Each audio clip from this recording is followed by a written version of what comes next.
for the cargo container. Its drawer has not lessened since you were last here. If anything, it seems to have grown slightly.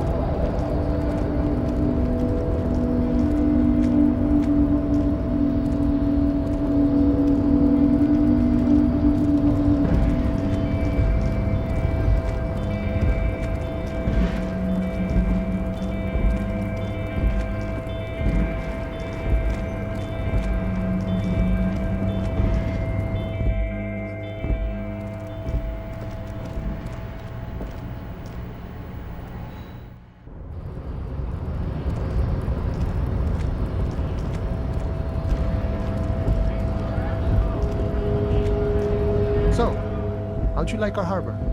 You've been in there, he means. Talked to the boss man too, probably. It's but a rest area on the path leading across open plains. Right, you talk to the boss eye to eye, like men of the plain. If you have any more questions, I'm set to talk. A key, huh? What door is this key supposed to open? Of course, I got you. You don't know anything.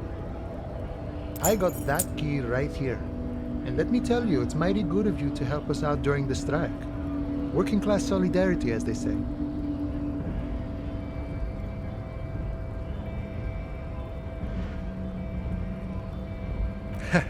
I'm not so sure about the hustle grind, but you know, it doesn't matter. It's a good thing you're doing. Thanks. What you're looking for is a basement door behind the greenhouse. That's behind the whirling in rags. That's all I know. Our organization is what you call compartmentalized. Means we keep out of each other's business. Okay, but where did you get the key from? The janitor gave it to me. Nice fella. We talked about life and things that really, truly matter. None of this mess we're in. This jiving and juggling. What's it for? To feed our children, I guess. I'm more of a philosophical dock worker. I like to talk about the big picture stuff. Who I am, who you are, what we are fighting for. He means he's not going to tell you because he doesn't know. But he will shoot his mouth off with you now that you're working for Everard. Ask him about the Hardy Boys. Los Ardis? They're an independent militant group. A bit too high-strung, but it comes with the responsibility. They're sort of like you. Preserve the rule of law and all that. Except it's Everard's law. But really, they're just like you.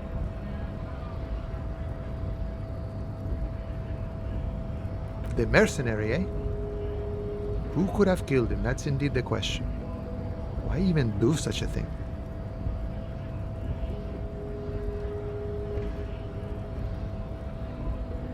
What a thought!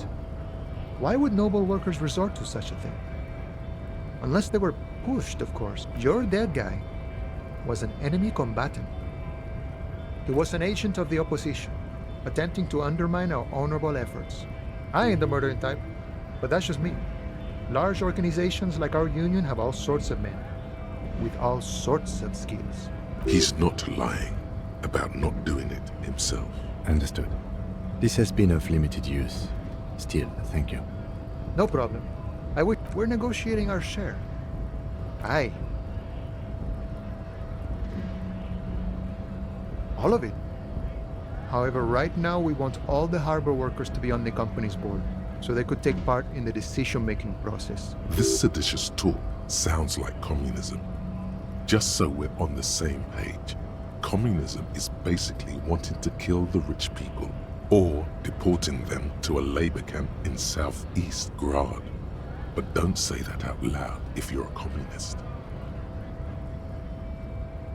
I think it's best you make up your own mind now that you've met him. In my eyes, he is a capable organizer and a decent businessman. I guess you kind of get to be the village chief. He oversees the harbor, makes deals with the owners or other relevant parties, watches out for his own. By that, you mean corruption? By heavens, why would he not be corrupt? We live in a harsh and disordered world, see? And in this world, the old man is corrupt for our benefit, and we know it. Appreciate it even. He is, personally, not too lavish.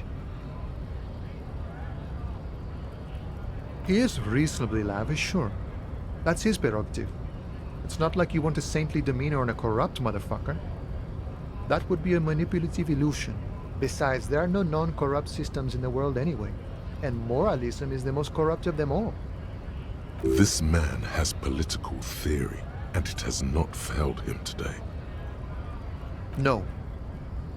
I don't think I'm a communist. Seeing something of value and saying I want it all to myself is a much older and simpler notion. No science to it at all.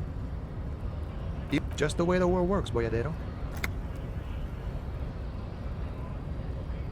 Sure, I've had the necessary free time. Fortunately, there's always time.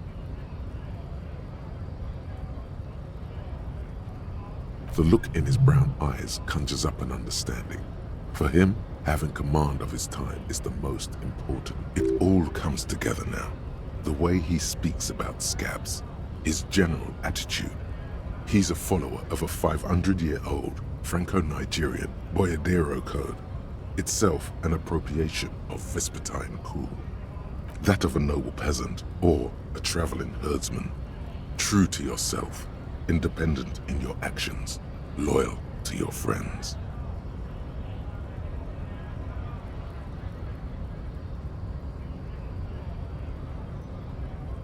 The man sits on the railing, his hands reaching far and wide, yet it feels...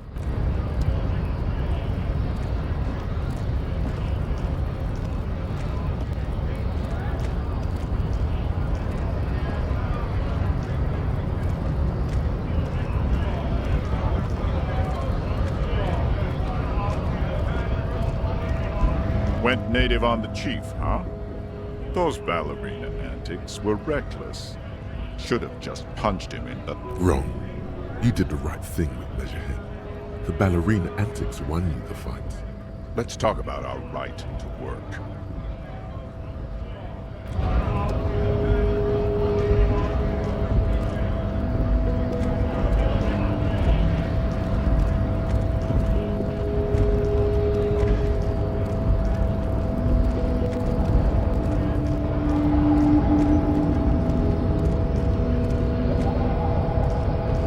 Do not presume this has drastically altered our race dynamique.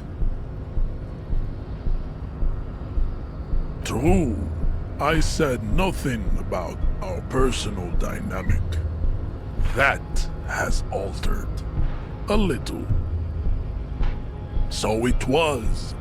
You bested me in race combat to reach my superior, then had him give me an order. I salute your cunning, enemy. I will go and remove the body from the tree with my bare hand. You're so noble, Measurehead. There's a but. But while I am gone, someone must stand guard on the bridge. That someone needs to be you. But This is the uncomfortable result of not taking it on ourselves. I can live with a compromise. listen to your little friend. He is wise in his childlike way. His mysterious race may yet prove fierce competition to my heroic haplogroup. Babe, see that they stay here the whole time.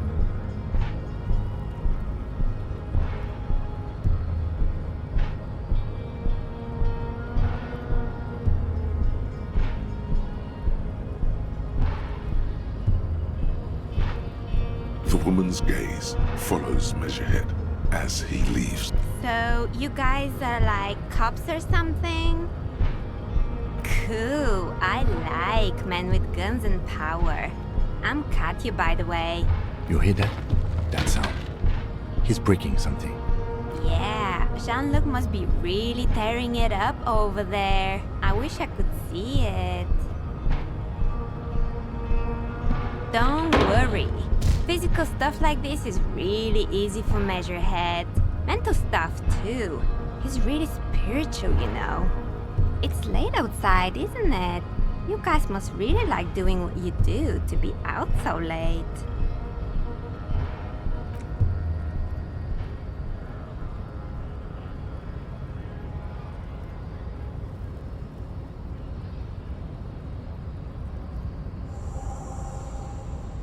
The corpse has been removed from the tree. Stand down and congratulate yourself.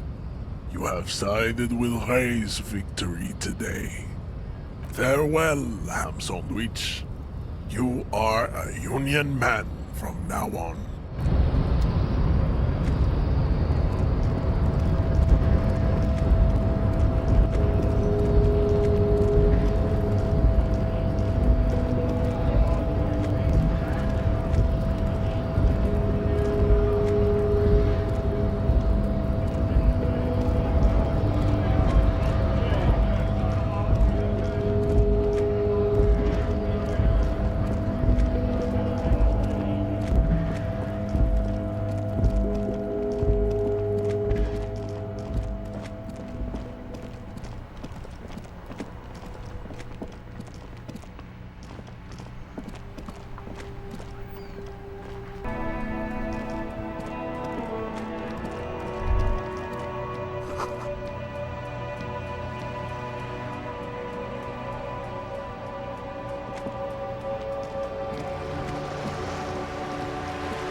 Whoa, what have we here?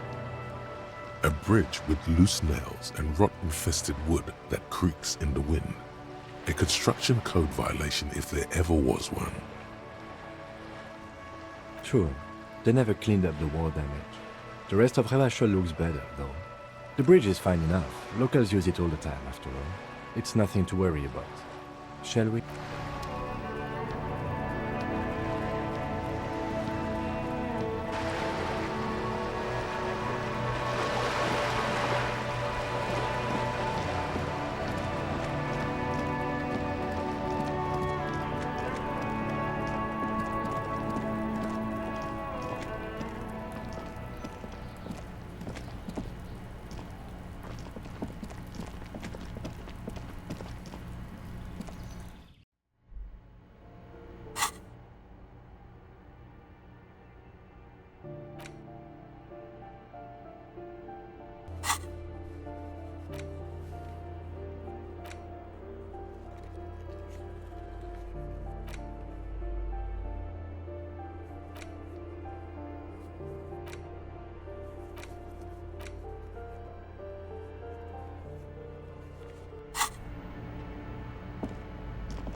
Gendarmerie, you found me. His slender figure is backlit by city lights, its distant streets and motorways flashing like diamonds. And his shirt is still unbuttoned. It was mine. My friends use it from time to time to visit me. So tell me, are you here to make things right again?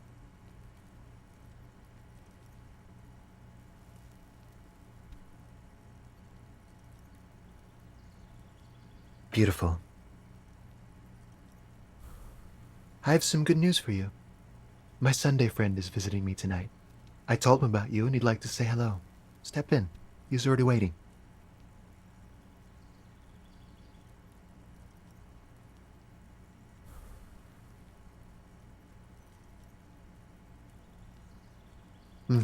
That's why I chose this place. Martinez is special, isn't it? Wait. Suddenly you are digging things?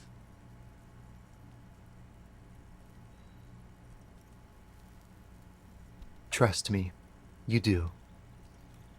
That's nice, but I don't have anything to tell you. It's my friend you're looking for, not me. He takes another drag of his unfiltered cigarette and looks around. It's getting dark and the neighboring windows have lit up, one by one. Downstairs, a cat crosses the yard, disappearing into the bush. Besides, I've got to run.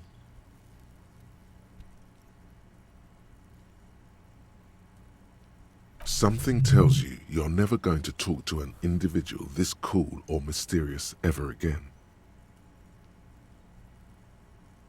To the city. It's a beautiful night. Something flutters in the corner of the lieutenant's mouth as you're saying those words. We'll talk. Just not tonight. Take care, all right?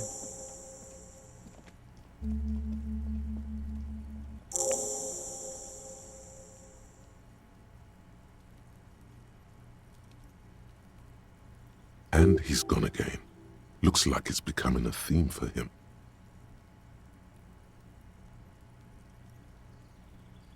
Who knows, detective? It's a mystery. Different, of course. Something so mysterious about the way he talks. Very. He's barely holding it together. It's all he can do to keep from bursting out in laughter. Come on, detective, let's go. We've got a potential witness to interview. His Sunday friend, remember?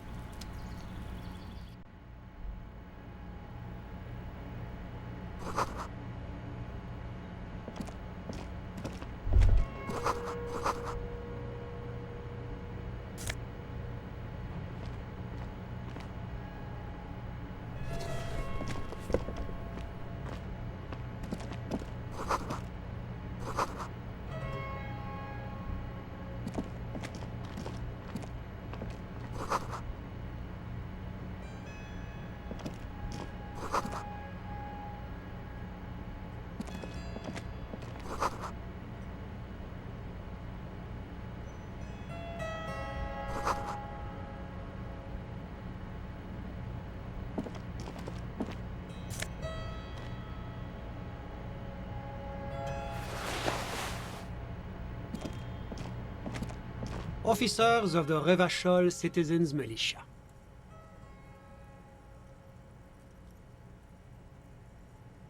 His hands are clean and well manicured. This is a man who knows the importance of appearances. My name is Charles Vildrouin, and I am an official with the coalition government. I work for the Institute of Price Stabilité on assignment from Sur-la-Clé. I heard you talking to my friend outside. Very good. Super. I am here to assist you in any way possible. Ask me about the hanging. Hanging? What a drag. He seems like a cultured gentleman. You should ask him about the finer things.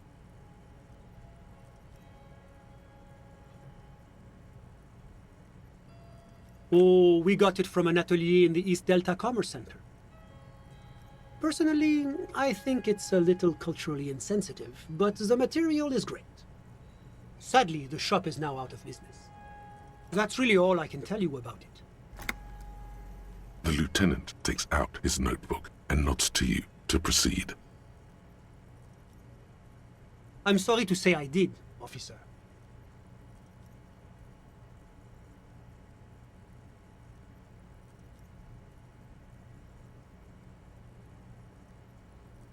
Easy, detective. No need to jump to conclusions. Officer, it's very difficult to describe what I saw that night. It was so surreal to me, like in a play. He holds out his hands and blossoms his fingers, like a drama teacher setting the scene. What do you mean, like in a play? It was just so strange. I could barely comprehend what was happening. I was on the balcony when it happened, getting some fresh air. I remember that first they came in, carrying what looked like a body. And then I saw all the surrounding windows go dead, one by one. That's when I understood. I should not be seeing this. Sounds like the victim was unconscious, or at least incapacitated. Well done, detective.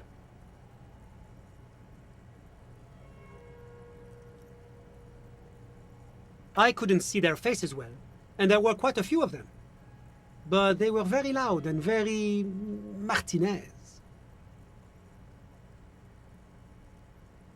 Let's just say that the laboring classes can get rather expressive with their profanities. I couldn't tell you exactly. Less than 10. Maybe 8? The lieutenant sends you a sharp look at the mention of that number.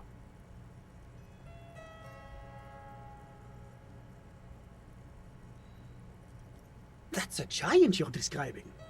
No, they were all quite human, as far as I could tell.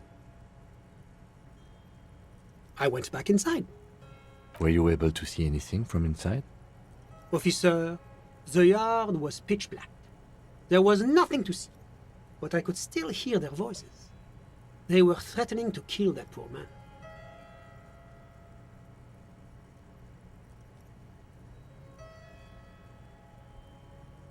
All men, I presume.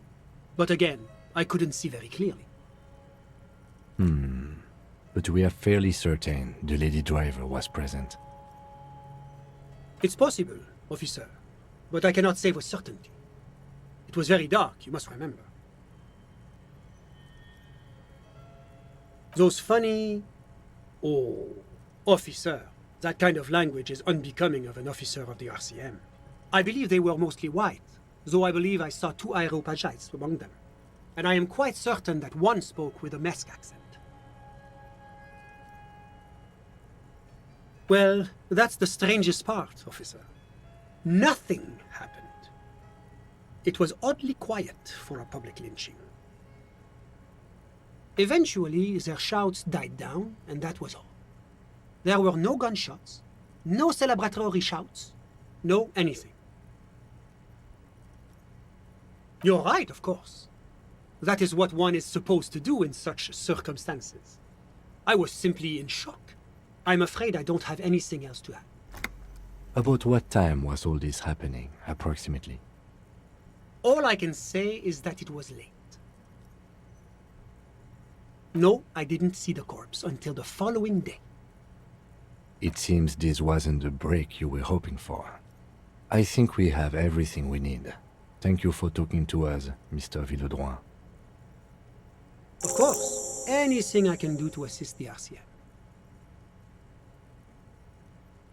The Coalition is only looking out for the price stability. Inflation is a killer, like a heart disease blocking the normal circulation of the economy. It must be controlled. The economy impacts the entire international community, which is why it requires international oversight.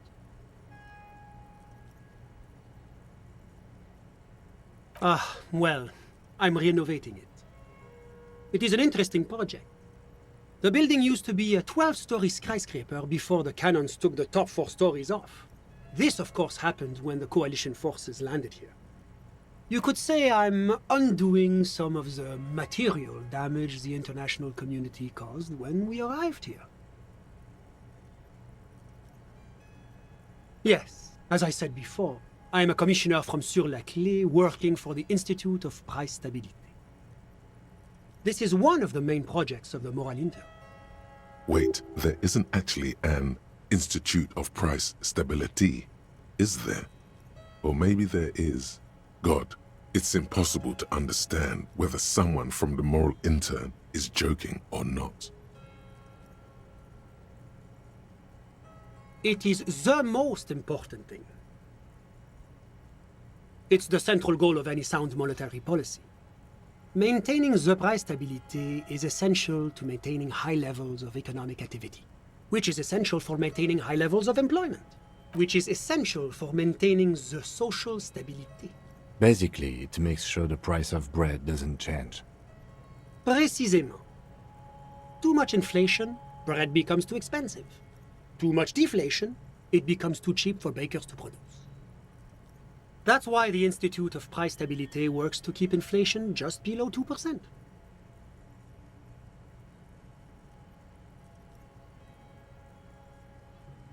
But not too far below, no. Too below is also bad.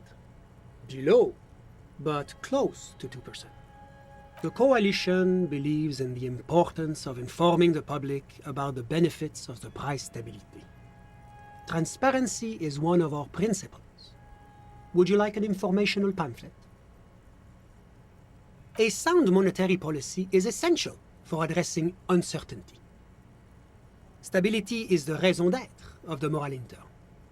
It's the reason why I identify as a moralist. But oh, I don't have my leaflets on me today. That's too bad. You can always call our information line. Making information available is part of the moral intern's commitment to transparency.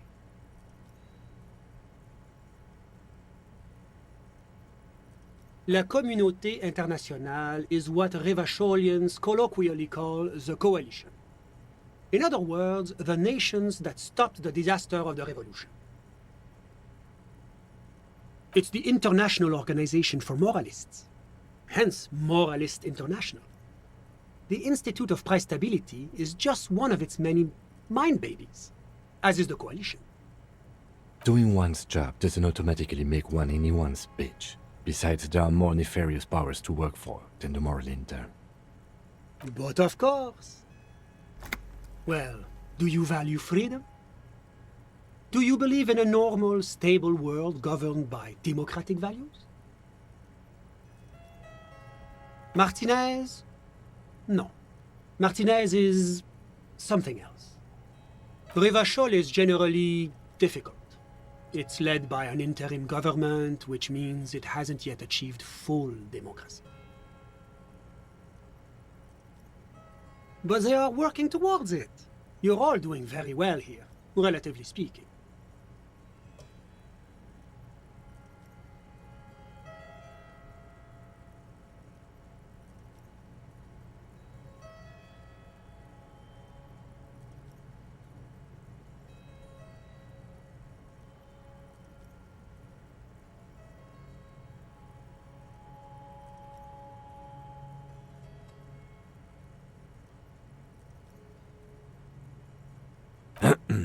Of course, the detective's personal views do not represent the views of the RCM.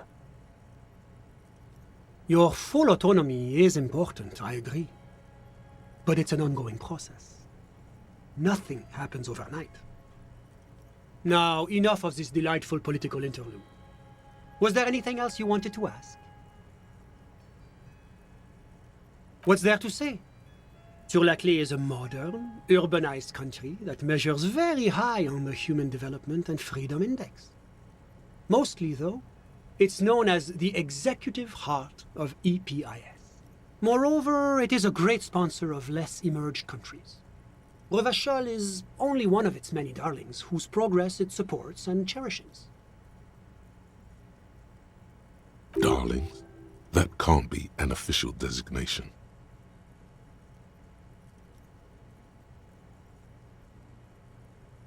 Because a great percentage of Revachol's culture hails from Sur-la-Clé.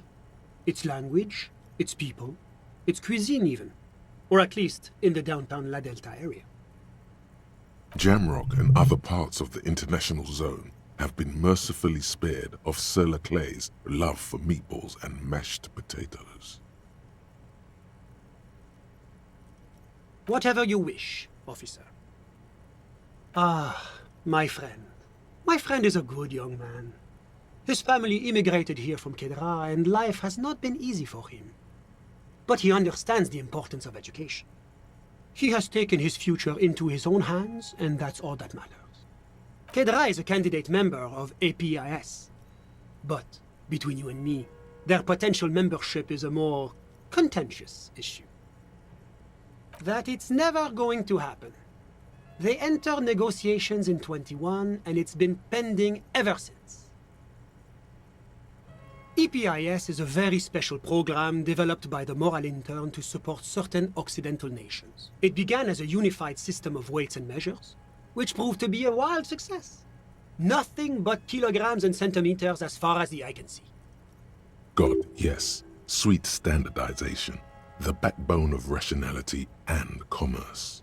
It was such a wild success that we expanded it into an economic union for the processing of steel. Another success. And between you and me, the moral intern feels emboldened by this success. Emboldened to take EPIS to the next level. Why, it stands for progress and stability, like the moral intern as a whole. It's been such a wild, extraordinary success thus far. We are very excited to take it to the next level. A supranational political alliance. The United States of Occident. You mean Revachol? No, it's going to have transparent democracy. It's one day going to be a candidate member of EPIS, sure. Except that candidate members never become full members, do they? No, candidate members do become members. Why do we even have the whole system in place if they don't? It just takes time. Time and evaluation. But we were talking about my friend here, not politics. How did any of us become friends? Bad things happening on the Insulindian Isola? Oil platforms ablaze in the night? Civil wars lasting for years? Finally, the international community is forced to step in.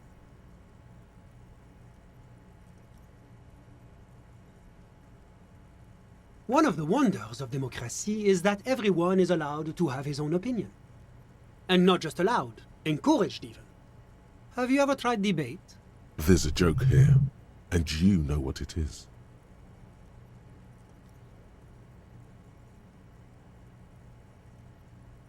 Oh, how wonderful.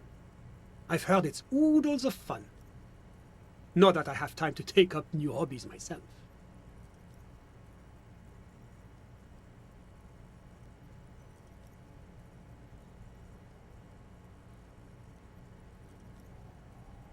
The lieutenant lets out a long nasal sigh. Sorry, who?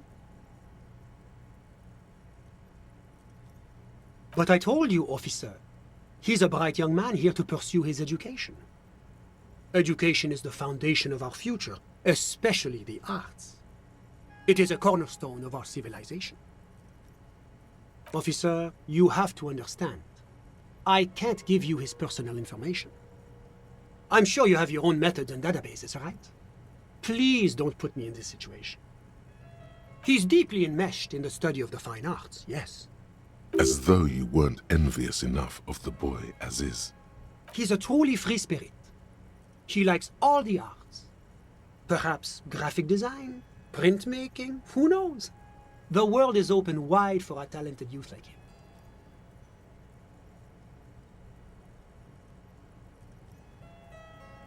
I'm just enjoying the view.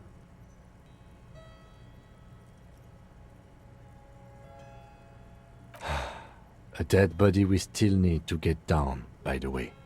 Listen. The baby is crying in the neighboring apartment. No, listen. The Insulindian Bay. My friend comes and goes. I'm sure you've seen him around. He's a busy bee. A busy bee? What an odd choice of words. I'm all ears, officer. A moment. Do you have everything you need from me? I'm afraid we won't have the chance to speak again once you leave.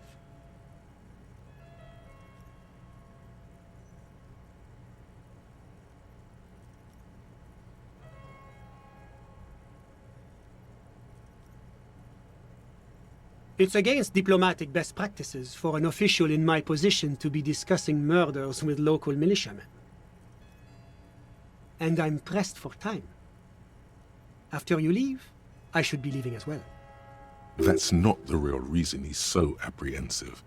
Men in his position shouldn't be seen loitering around in underprivileged young men's apartments in the middle of the night. Sure, go ahead. It's a beautiful space. Let me know if you have any further questions.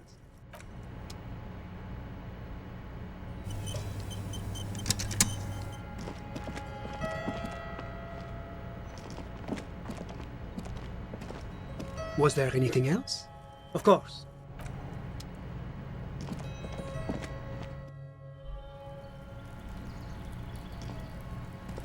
door is made of metal and appears to be no one answers. Let's go.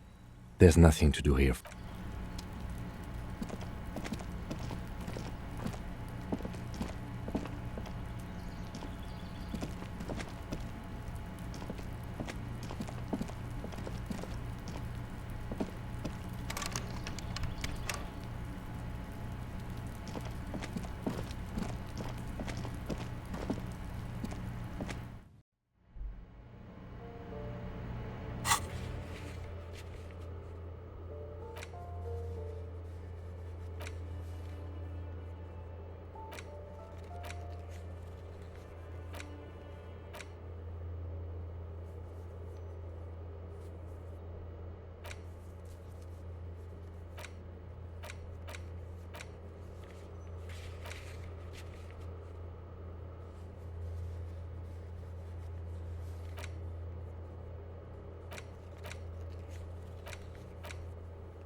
This must be it. The basement door is weather-worn. The copper nails holding the upholstery in place have turned green from sea air, and there's a knocker shaped like a lion's head. The leather upholstery is worn and rough against your jaw. You don't hear any movement. In fact, it's oddly silent in the yard around you. No birds chirp. You try to be as silent as you can. It takes a bit of rattling of the handle to loosen the Finally, the door unlocks with a small clack. Thoughts race through your head. There might be important information in the apartment. I mean, there might. Master Investigator, you just can't keep yourself away from locked and hidden places, can you? Attaboy, the world's secrets were made for you.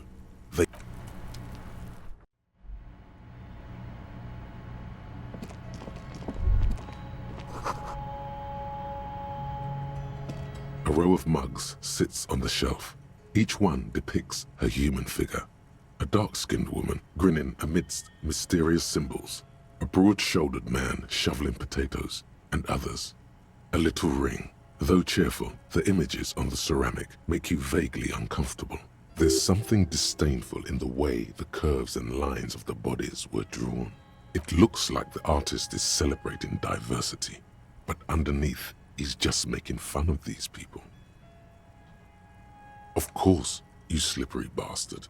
The lieutenant picks up one of the mugs, then puts it back down with a look of disdain. I'm beginning to feel better about breaking into this man's apartment. Yes, your broken mug friend would feel very much at home here. The same humor, the same mocking lines. There's the missing tin soldier. Whoever lives here might have used the Whirling's container to dump his trash, and now they've drawn the ire of the Union. The plot thickens, as they say. An interesting little clue. Let's see where this goes. Clues have a way of magically connecting to other clues down the road. Who knows? I'm not expecting too much from this clothes in the trash lead either way. It might turn out to be some random local matter, but still, a nice coincidence. You could ask Everard who this person is once you're done here.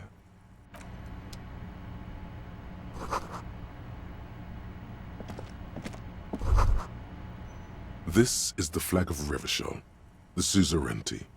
This isn't just one sun, but there are little suns dancing around the big sun. This is the sevenfold sun miracle. It's an optical atmospheric anomaly the first settlers saw. Happens in cold weather. 6 small suns around the big one. This complex halo phenomena is how old Revachol got its flag. The lieutenant does not bow to the flag. It accepts your salute with quiet dignity.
missed a good show before. A kid came by and completely fucked the tree to pieces. He fucked the tree up! Fucked it good! It was porno!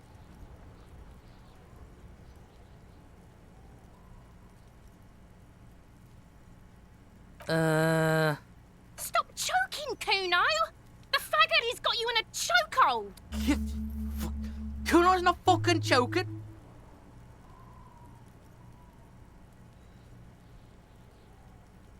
Like fuck you did. Kuno's gonna keep saying kipped forever now. Kipped. Shit. The fuck did you want anyway? You got your fuck bag down. Now let's talk normal shit. Yes. Kuno wants a normal conversation. Ask normal shit, please. Yeah? Yeah, whatever. The fuck about your testing. Get lost, Kuno doesn't.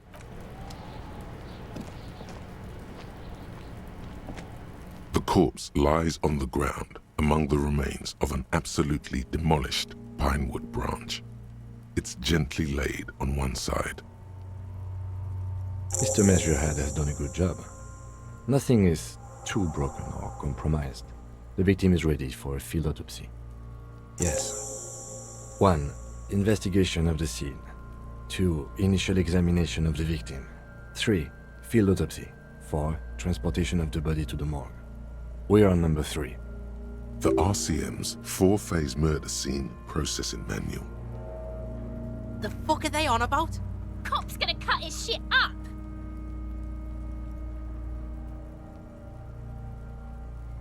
No, you and I are detectives. The honorary rank of detective signifies our ability to handle the entire incident chain, from autopsy to cleanup to social work, everything. An honor and a burden attached to your rank once you've proven yourself able, usually after 5 to 8 years of field work. Mine is Lieutenant Detective. You are. Your station would not have assigned you on this case if you weren't.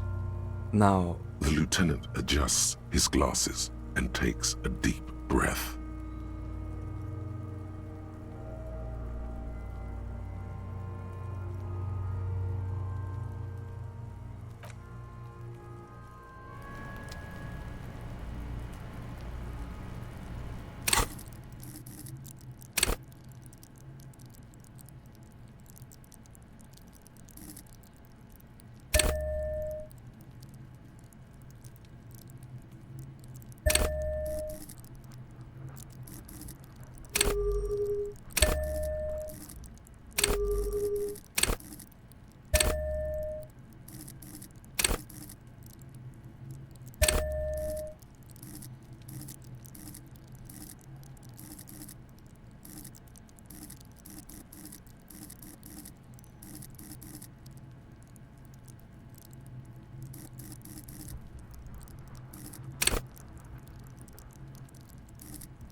The rotting man, the lieutenant adjusts his glasses and takes a deep breath.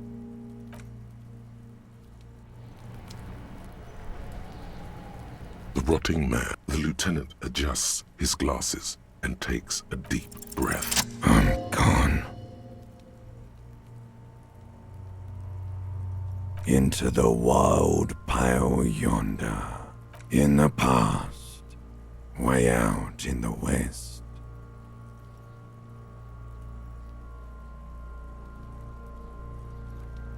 I'm a joke. Look at me.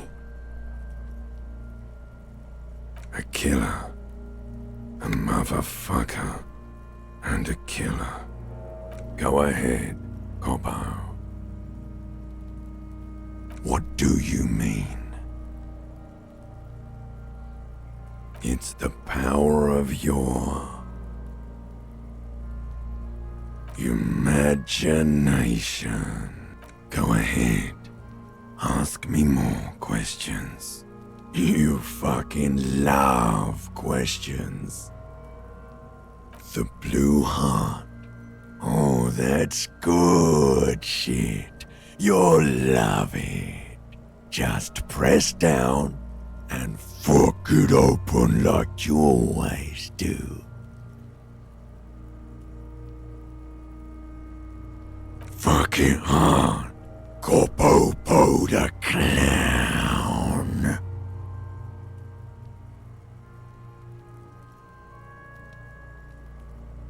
He means force. It'll work.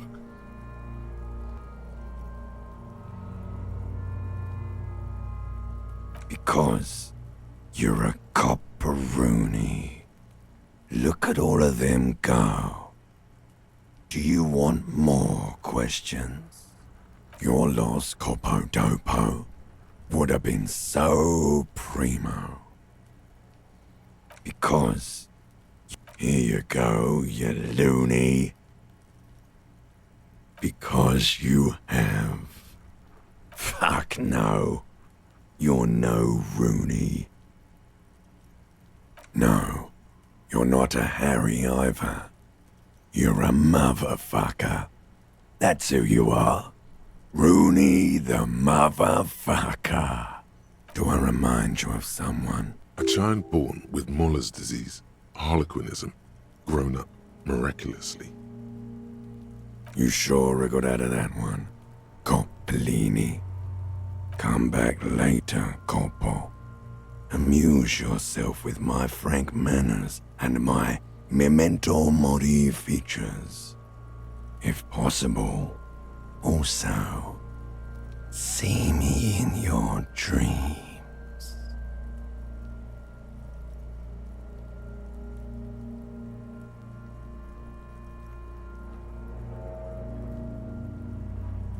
I thought we decided to leave it to processing. Let's not turn this into some kind of circus. Damn it. This is turning into some sort of mega puzzle. Okay, so you can sneak out of your room maybe, after he's gone asleep.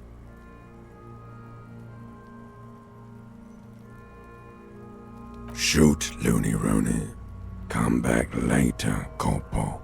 Come on, officer. You know what a field autopsy is. You've done 100 of them. What you do know is, at 18.9 kilometers, the dormant shield volcano, Corpus Mundi, is the world's highest summit, and the failure of the 38 single, Et puis descend, to crack the top 20 was the death knell of disco. But what a field autopsy is, you have no idea.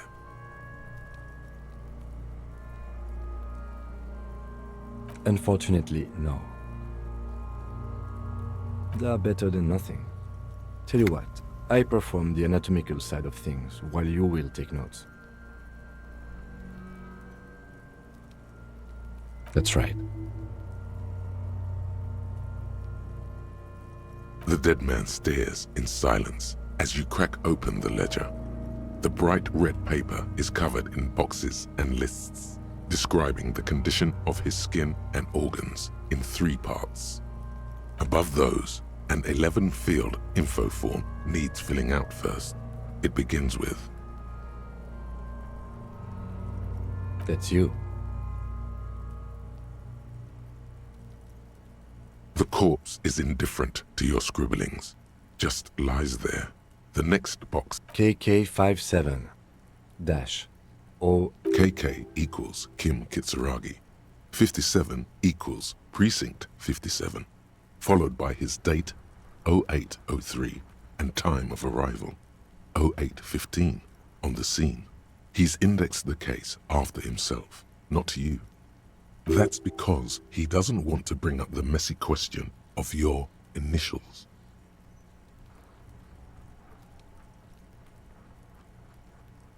And what would that make the alphanumeric?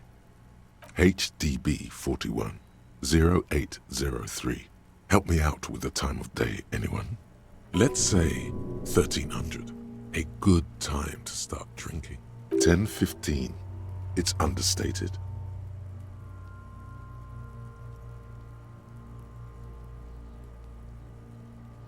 Good. Let's go with that. NA. Next.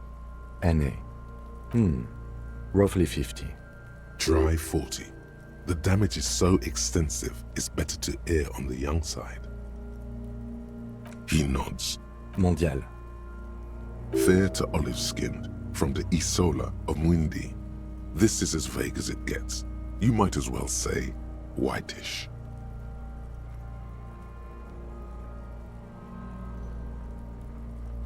The pudgy mess of curdled meat looks neither mondial nor anything other. Fucky! Male. Pigs can have sex!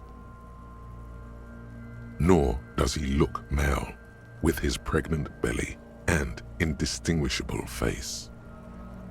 We're still going with March 4th. 51. What else? 9. Body identified by is non-applicable. 10.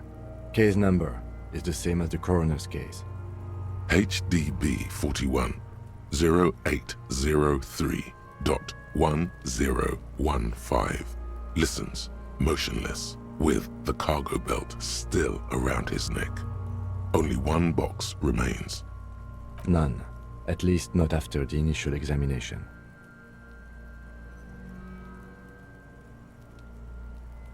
They'd have to have incapacitated and carried him over. This man was more than a match for untrained dogwalkers. Your central nervous system recognizes this gesture. It's the stations of the breath. Ecclesiastic, religious in nature, a holdout from pre-DeLorean burial rites. It takes him 2 seconds to perform. We should start the post-mortem. The corpse cannot feel Kim's hand on his chest. It no longer meaningfully interacts with its surroundings. A thicket of boxes and lists on red copier paper tries to answer why.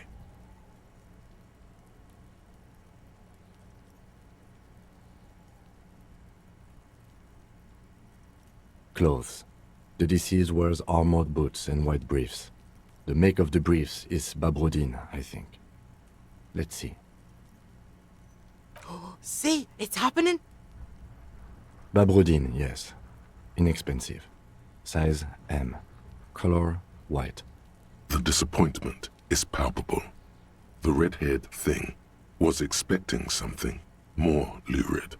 The rest of the clothes have been removed post-mortem by scavengers in order to get to the victim's ceramic armor. Officers are in search of the missing pieces. Removal of the boots is left for processing. It would be clever of you to omit the boots altogether, sire. If you are to keep them for yourself, as you ought to, you have deserved them more than anyone else. Patience. After the autopsy, before the body is taken away, there will be a window of opportunity. After the lieutenant has gone to sleep. I hope this has helped you, my liege. The boot has a serial number. It's E50.100.100. The lines between the plates are in the shape of the alphanumerical. The number is purposefully concealed by the design. Tattoos. The upper torso is covered in a single, continuous tattoo, resembling a map of the night sky. It reaches from the right shoulder to the heart. The ink is blue and white. The assistant has a color photograph of the markings, to be added to the case files as document A1. The photo is taken on the scene, using a Trigat Mini. The deceased has a belt for airlifting cargo around his neck, tied with a hangman's knot. Color yellow. Length 3 meters. There is a buckle on the other end. Well-nourished, athletically built, measuring 1.8 meters. Generally consistent with age 42. Preservation is good. Ambient temperature below freezing. Body hair is light brown. Distribution is consistent with age. The deceased had male pattern baldness. Hair is combed back, short.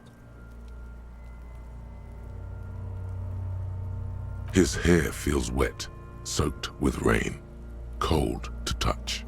Not that different from a living person after a swim. The stench is suffocating. Strands of dark brown hair start sticking to your hand, like thread off a rag doll's head. There's brilliantine in there. He's combed his hair back with oil.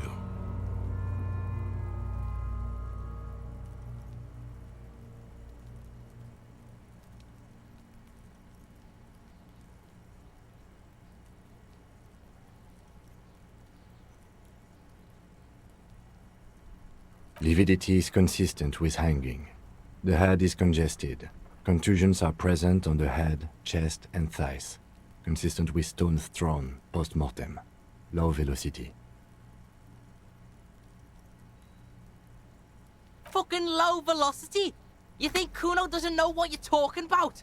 Velocity was fucking max. Talking shit about Kuno's velocity. In addition, there are bite marks on the face, scalp, and chest, consistent with predation. Ligature mark.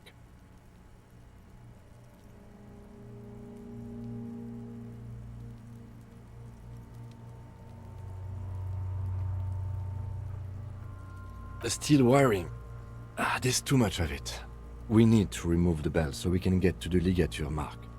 You got just the right tool for that. The chain cutters.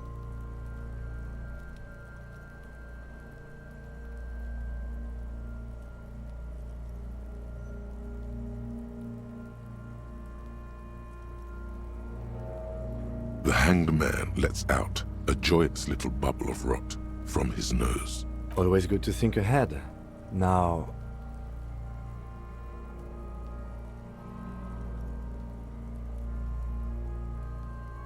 we need to cut the belt to see the ligature mark below. Carefully, with as much precision as you can. See? My pig is gonna fuck his head off. No, he ain't. Your pig's a boring fuck.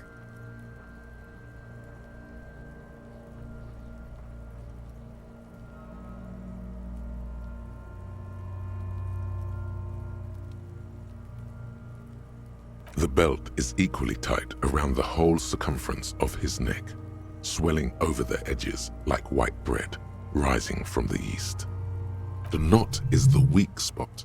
The chain cutters fit in there, steady now, like a flower arranger. 2 cuts and it should come loose. After some deliberation, you sink the cutters into the knot tying the belt together. You squeeze the rubber handles together, sweat forming on your brow. Snap! The knot is slashed. Another cut and the belt falls apart like a flower bouquet, revealing the dead man's neck and the dark red ligature mark around it. The rope rises to a point, leaving a gap in the ligature mark. The suspension point is in the back of the neck. As it ought to. This is where its grip on the curdled meat is gentlest. Hemorrhaging is observed on the skin, above and below the ligature mark. The mark is well pronounced, consistent with a drop from 1 or 1.5 meters. Chest is intact, normal contour, abdomen is protuberant, pelvis intact, genitalia... No! It's gonna happen, see? I fucking knew it! Genitalia is male and unremarkable. No evidence of injury. The dead man's penis is average-sized, congested from the downward collection of blood. The testicles are uneven in length, hanging underneath. The genitalia is greenish. Marbling is present around the crotch. The dead man's back is symmetrical and intact. Upper and lower extremities are intact, but asymmetrical. There are combat injuries on the right hand, thigh, and hip. In addition, I see smaller, residual scars, too numerous to count, covering about 30% of his skin. From wounds sustained over 2, maybe more decades, dispersal and accumulation indicates long and active combat duty. We have a real museum here. Of battles, wars. Last item, hands. The hand is surprisingly heavy to lift, filled with decay liquids. Feels as though it could explode if squeezed harder. You're suddenly repulsed, so much so you feel compelled to drop it. Hands are clean. No sign of injury from struggling. Ooh. That's all for the external. Well done. What next? Central nervous system. I have nothing. Do you have anything on this man's central nervous system? Of course, there is a moral to be drawn from it. A moral to this story. What would that be? The dead man looks, too, with barely contained excitement to hear the moral of his story. I think that may well be the moral of every story, officer. Good. Musculoskeletal. Purge fluid is coming from the mouth. Not injury related. Eyes and tongue protuberant. Hyoid bone. Let's see. With his eyes almost closed, the lieutenant puts his hand on the dead man's throat and begins to massage it, gently. A rotting smell erupts from the mouth. Purge fluid runs down his lips, black and viscous. You hear cracks as the lieutenant moves his sharp fingers inside the flesh, like the creaking of an old house at night. Yeah, jack that fucker off! The hyoid bone is fractured. The rest of the musculoskeletal system is intact. Unremarkable. Respiratory system.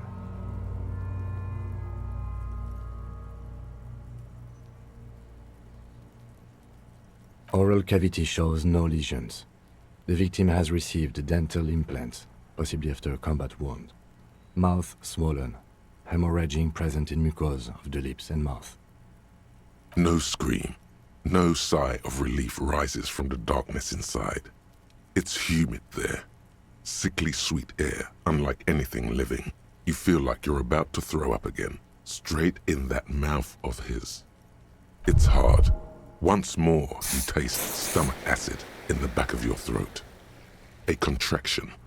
Your throat pumps a little something from your stomach and into your mouth. You're forced to swallow, just to keep looking. Inside, you see darkness. Just a mess of meat and darkness. Hemorrhaging present in mucus. Hepatobiliary, Na. Are you a hepatobiliary expert? Hepato means liver, and biliary, the gallbladder and bile ducts. Nothing in your alcohol-soaked memory directs to having forensic expertise on either one. Neither am I.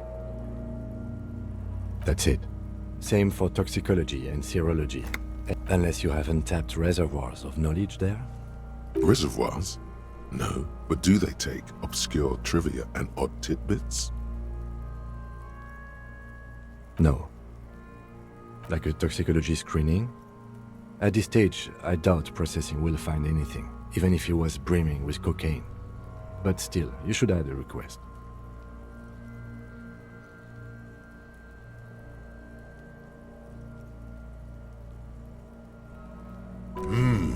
Brimming with cocaine.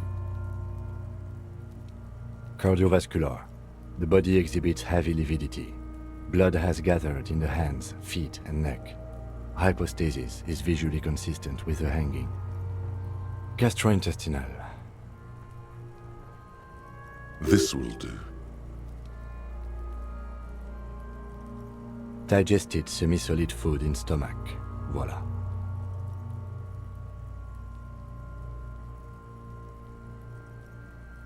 What's next on the list? Let's see. We have bite marks, contusions on the head and chest, and a ligature mark encircling the neck. You'll need 3 feels. Leave a 4th one too. Be thorough if you want maximum results. Oh, so we inflicted them? You mean the spin-stabilized munition from a kill A990 muzzleloader lodged in his lung? That was not a team effort. I just missed my shot. Also, let's not mention it. Muddies the water.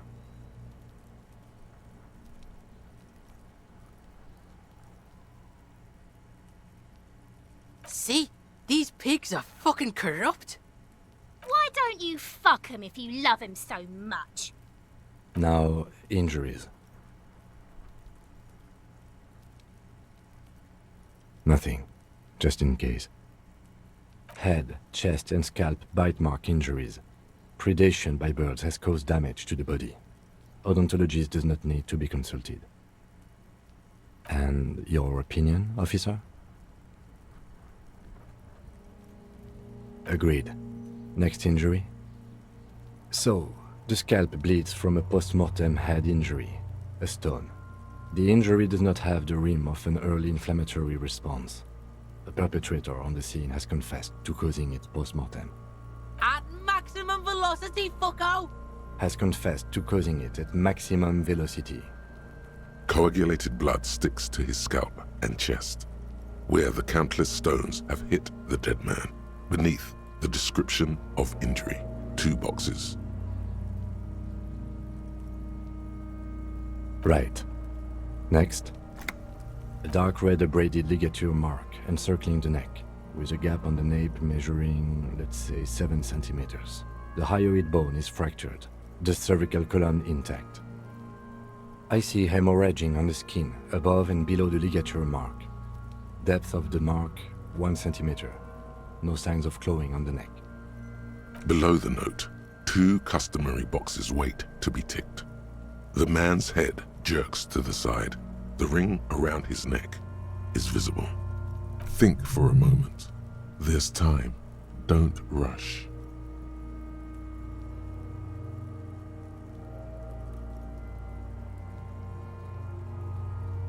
That's it. We have established cause of death. It's not much, and it leaves much to be questioned. But it's a start. Let's wrap this up. I pronounce this field autopsy over.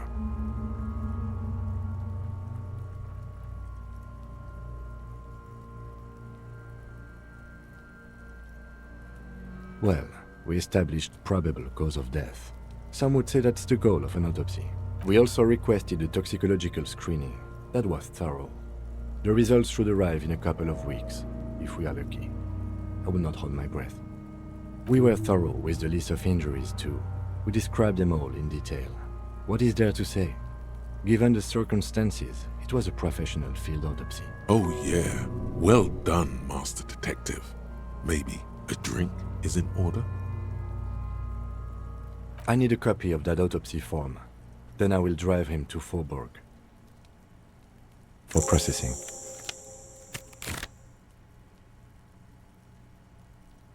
You tilt your head, also looking at the corpse.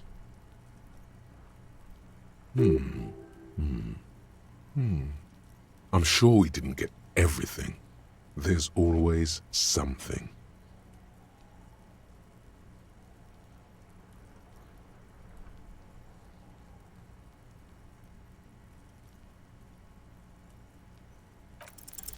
You run your hands over the victim's cold body, his limbs, his torso with its swollen organs.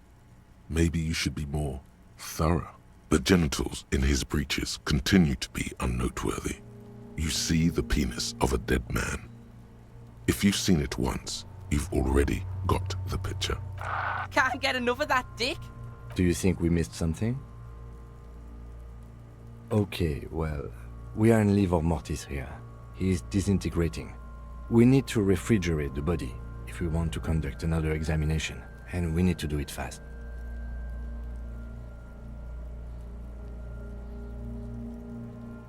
Hey, wasn't there a giant ice bear sarcophagus below that building? Now, that's an overstatement. It's not actually 4 stirring cadavers, or at least I hope so. I think we should take a look at it first. Make sure it's big enough before we carry him over.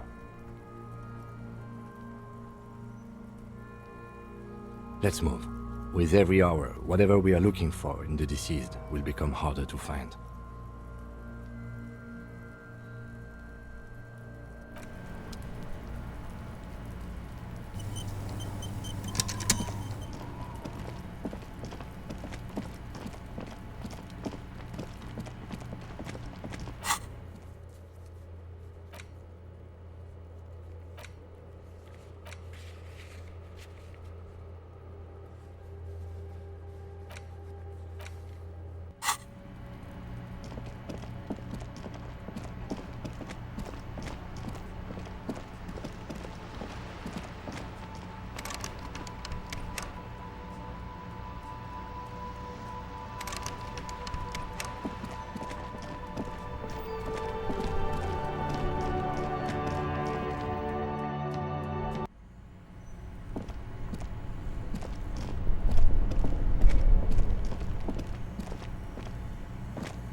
The bear's eyes are dead and empty. It's certainly an eccentric choice, but it's more than big enough and cold enough. Honestly, it's perfect. All we have to do is plug the fridge back in.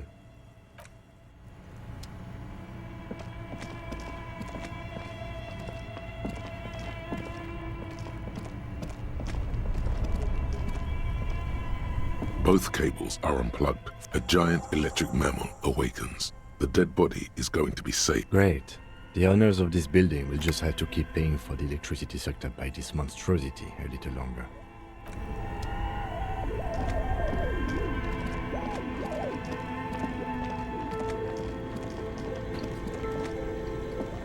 The bear's eyes are still glowing red, watching over all the ice cream wrappers hidden inside its belly. Of course.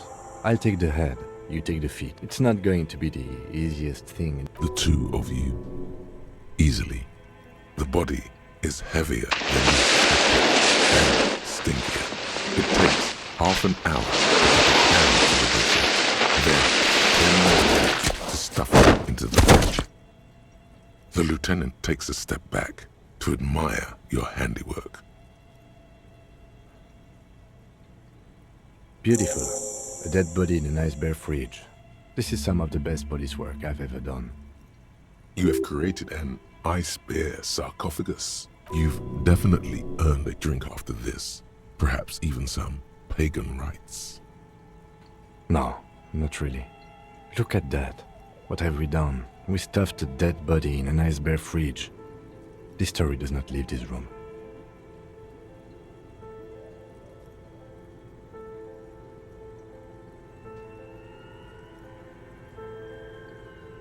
Did we though? Okay, maybe we did. At least we've stopped the body from decomposing further. Now you can conduct another inspection under controlled circumstances. Inside the icy realm of the ice bear fridge, the corpse stands slumped, waiting.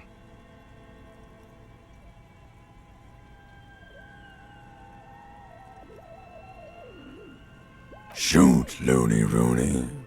I like it a lot, brother. This really is your finest hour. You're a genius. A regular Corporangelo. Come back later, Corpo. Amuse yourself with my frank manners and my memento mori features. If possible, also, see me in your dreams.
You see ahead.